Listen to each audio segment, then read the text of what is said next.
Bonjour à tous, je suis David, votre analyste pour belgianinvestor.be. Alors ici, petite vidéo de mise à jour de mon avis concernant quelques actifs. Alors les actifs, on va les faire cette fois-ci corrélés par rapport à l'euro. Donc on va faire le pétrole Brent, on va faire l'or en euros et on fera également bien sûr l'euro-dollar. Donc la vidéo que vous pourrez retrouver ensuite ici. Même si c'est des actifs face à l'USD, cette fois-ci je ferai les actifs face à l'euro. Également le forum, si vous connaissez ou si vous ne connaissez pas, je vous invite à venir taper un œil, c'est très facile l'adresse, hein, belgianinvestorforumactif.com. Si vous ne trouvez pas l'adresse du forum, elle est ici, voilà, et il y a des parties spécifiques accessibles aux personnes ayant suivi le coaching, et suivant d'ailleurs de jour le coaching, pour avoir donc des avis partagés en analyse technique. Alors, on va commencer ça. Voilà, donc on va faire quoi? Le Brent, l'euro-dollar et l'or face à l'euro, perspective pour la semaine du 21 janvier. Tout ça sur la plateforme ProRayTime. L'information habituelle sur le risque, alors vous savez que le marché comporte des risques de perte et pas adaptés à tous les profils d'investisseurs.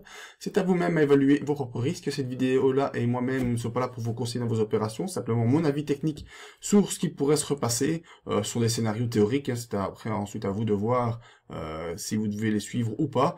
Moi, ce que je vous conseille, c'est d'utiliser des comptes démo afin d'établir et de tester vos stratégies. C'est vraiment la meilleure chose qui est à faire. Moi, ma stratégie, c'est l'analyse des impulsions, stratégie qui consiste à suivre les tendances et les retournements avec différents outils dans le graphique et en dehors du graphique. Et si vous voulez apprendre cette stratégie, eh bien c'est possible. On a des séances de formation, c'est 4 séances minimum. Ensuite, en fonction de votre niveau, on peut en faire 5, on peut en faire 6, ça c'est à vous de voir. Enfin, ça on verra ensemble.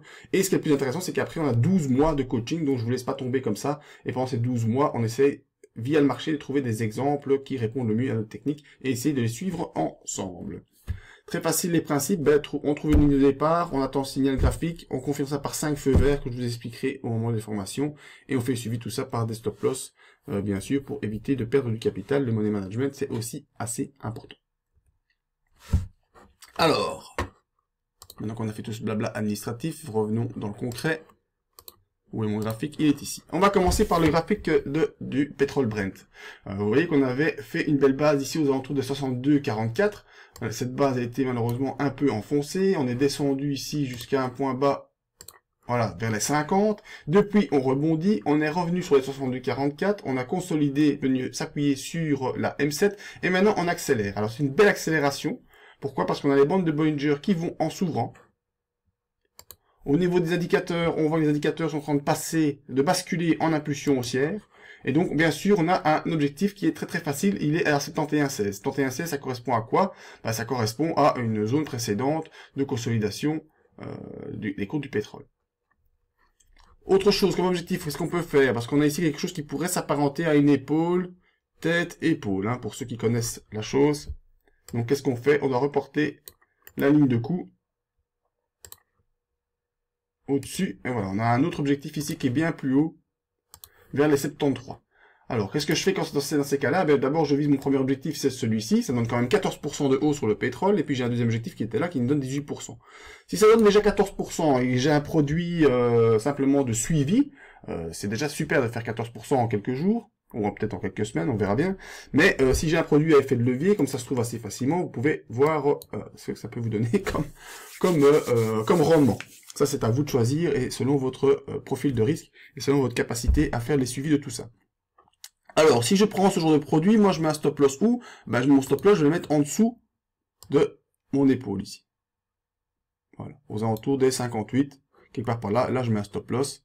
Et comme ça, si le produit, si je prends un produit à effet de levier et que malheureusement, ça part dans le mauvais sens, je serai rapidement stoppé.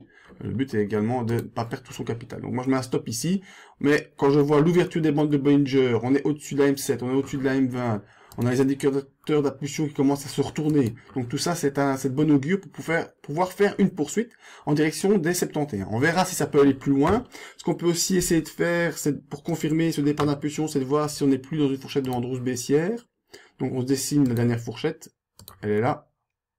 Tac. Et on voit que justement ce jour-ci, boum, on sort de la fourchette de Andrews qui était baissière, donc il va falloir se remettre une autre fourchette qui sera maintenant haussière. Pour l'instant, on ne sait pas encore la dessiner, mais on pourra le faire par après. On peut voir également au niveau des objectifs si on sait placer un retracement de Fibo. Alors, traitement de Fibo, lui, on a encore un objectif encore un peu plus bas, 50%, 68,84. Donc, il faudra surveiller une fois qu'on est dans cette zone, qu'est-ce qu'il y a lieu de faire. Donc, on a plusieurs objectifs. 68,84 qui est le tracement de Fibonacci, toute la baisse qui a commencé au mois d'octobre. On a ici la zone des 71 qui est le support hebdomadaire, et on a ici la zone des 73 qui est la zone de report de l'épaule tête épaule inversée. Donc vraiment plus objectifs à surveiller. Mais en tout cas, ce qui est sûr, c'est qu'on démarre une impulsion et on ne connaît pas encore jusqu'où elle va s'arrêter avant de consolider. C'est d'ailleurs pour ça qu'on fait un suivi par le stop loss pour pouvoir suivre l'évolution qui est toujours un peu erratique de ces différents actifs. Donc pour le pétrole, pour moi, au niveau du pétrole Brent, eh bien ça va poursuivre la hausse. Voyons maintenant ce qu'il en est de l'euro-dollar. Faut que je le retrouve dans ma liste Forex parce que là, il y en a tout plein. Alors, dans l'euro-dollar, eh bien, on a eu une belle latéralisation ici, qui est en route depuis le mois de novembre, qui a connu une petite accélération le 9 janvier, mais qui rapidement est revenu dans les clous. Et il semblerait qu'on retourne vers le bas de ce range, donc vers les 1,12. Moi, j'ai ici, vous voyez pas, il y a ma grosse tête, je vais le déplacer un peu. Il y a 1,1244. Et 1,1468. Eh bien, on est coincé entre ces deux trucs-là. On a essayé de faire une accélération, mais on repart à la baisse. Et on voit bien que la baisse pourrait se poursuivre. On met un petit support ici. Voilà. J'ai quand même une zone de support aux alentours des 1,1324. Mes indicateurs d'impulsion ne montrent pas de rebond qui va se faire de manière violente, hein. Au contraire, vous voyez, typiquement le RSI coincé entre 60 et 40, donc ça veut dire qu'il n'y a pas vraiment de grosse impulsion. Il faudrait vraiment une grosse news pour venir inverser tout ça, mais pour l'instant, voilà, on est dans cette phase ici un peu de baisse et d'un retour sur les 1,1320 avant peut-être de devoir poursuivre cette zone de baisse. Donc on est ici dans un triangle, hein. Si j'exclus ces trois bougies ici, je suis dans un triangle haussier pour l'instant qui coince sur les 1,1468. On va essayer de voir au niveau hebdomadaire si on peut avoir plus d'informations. Au niveau hebdomadaire, ça c'est clair, on coince en fait sous la M20 hebdomadaire. Voilà. Et on joue avec cette zone ici de la M7. Vous voyez, au niveau hebdomadaire, on est vraiment coincé entre les 1,1468 et les 1,1244 et on oscille là-dedans pour l'instant avec quand même une légère tendance à la baisse. On voit les bandes de Bollinger orientées à la baisse, la M20 orientée à la baisse, la M7 qui vient essayer de soutenir le cours, mais on l'a enfoncé la semaine dernière. Donc probablement, on va retourner jouer vers les 1,1244 dans la semaine prochaine. Donc ça, c'est pour l'euro-dollar. Et voyons ensemble maintenant le pétrole. Non, pas le pétrole, on a déjà fait. Leur côté en euros. Alors, parce que là-dessus, nous, on a un plan de trading qui est déjà en route depuis un petit moment, hein, les amis. Alors, on va se le mettre. Alors, je crois que le plan de trading, j'ai dessiné sur le journalier. Voilà, je l'ai dessiné ici. Donc, on avait un plan de trading ici qui était là pour un premier objectif à la zone 1117, la zone 1126. Objectif qui a été fait, on avait prévu un rebond et une réaccélération. Alors le rebond il est fait, on est venu dessus. Maintenant la réaccélération, vous voyez que c'est pas la joie, hein. On coince ici, on fait un point bas plus bas que les précédents. On a les bandes de Bollinger qui vont en se resserrant. On est tout juste au-dessus de la M7 et de la M20, mais il n'y a pas vraiment d'accroche pour l'instant pour faire une accélération. Au niveau de nos indicateurs, mauvaise nouvelle sur les indicateurs, on a un non-croisement MACD ici, donc ça c'est toujours un très mauvais signe. Donc voilà, il me semble que notre plan de trading, il y a du plomb dans l'aile, les amis. Pour aller rechercher les 1212 €, c'est pas gagné tout de suite. Alors, ce qui voudra surveiller, c'est si on n'enfonce pas les 1117, auquel cas, si on enfonce les 1117, je pense que notre plan de trading va s'arrêter ici, parce qu'on a déjà fait une belle